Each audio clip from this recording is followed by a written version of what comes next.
Si tes leads ne répondent pas à tes emails et à tes SMS, c'est probablement parce que tu fais cette erreur. Si tu commences tes messages par exemple par «Bonjour, je reviens vers vous par rapport à...»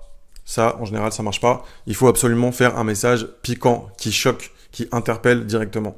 Les gens reçoivent des dizaines de messages et de relances qui sont complètement molles et justement, il faut casser ça et piquer la curiosité et attirer l'attention.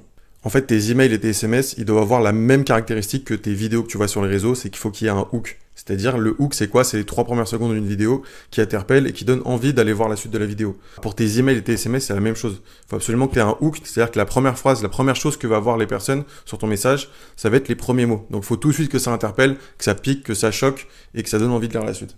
Exemple, tu génères des leads mais tu as 0 rendez-vous, je sais exactement pourquoi.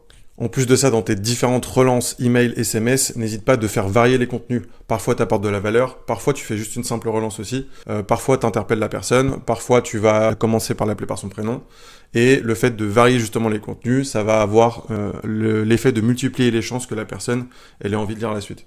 Et si tu veux plus de conseils sur comment démultiplier ton taux de transformation des rendez-vous et comment tu peux tirer beaucoup plus de tes leads, envoie-moi Go en commentaire sur TikTok ou sur Insta et je t'enverrai la méthode exacte qu'on utilise pour que tu puisses appliquer ça.